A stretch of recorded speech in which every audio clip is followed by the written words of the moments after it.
Now, some people say, God does not really exist. Well, like for example, in the ancient times, people say, when you look at the stars in the sky, they believe that a God is taking care of the sun, that 24 hours a day this God would put the sun this way, and then by 6 o'clock He would let the sun go down, and everything, because they say the ancient people believe that the clouds and the moon and the stars, there are gods that are behind it. But I say, you know what? They are wrong, because science tells us that it is gravity that holds the planet together, and the sun is rotating and revolving around, the earth is revolving around the sun, while we are rotating in our axis, so there is night and day. So you notice, there is no God. Excuse me, sir, because if you would study the ancient writings, although they say there are gods that move it, they are not foolish to say that there was really a God who holds the sun. They are just saying that the cause of all these things is someone who is mightier and greater than us. So many ancient writers and prophets do not really expect that there is a God sitting in an armchair holding a star. That's not what they think. And so, when you go out there, you really don't find anybody. So there's nothing wrong. And God is described here in Isaiah as someone, He says, heaven is my throne, and the earth is my footstool. You could not imagine a man that size. Could you notice how big that God is? Heaven is my throne. We could not even find where heaven is. And His footstool is on earth. So how could you describe and know such kind of God? If footstool is on earth, trying to use some crazy imagination, the only thing you could find on God is the sole of His feet, if that is taken literally. But it does not mean literal. It simply means that God is beyond what we could ever imagine, and you could not put Him in a box. You could not simply describe Him, this is He, because He is the meaning of everything that we see.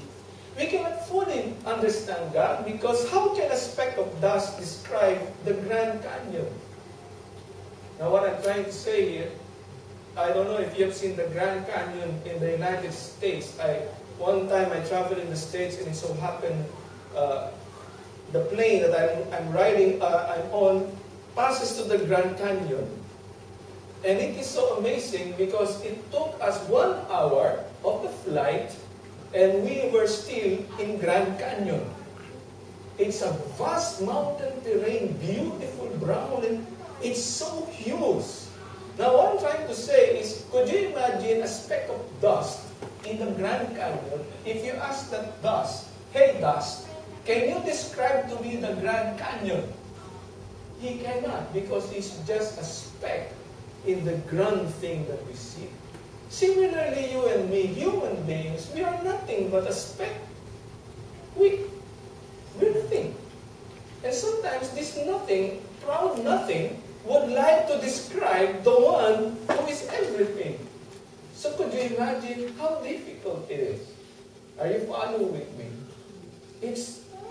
We can know God perhaps, but we cannot know Him fully. And that's why we could say, we cannot know God fully, but we know Him in part. How?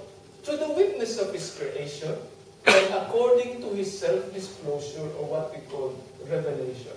In other words, the Bible is saying, and many theologians are saying, if God will not choose to reveal Himself to us, we will always be grasping in the dark, inventing an idea of God.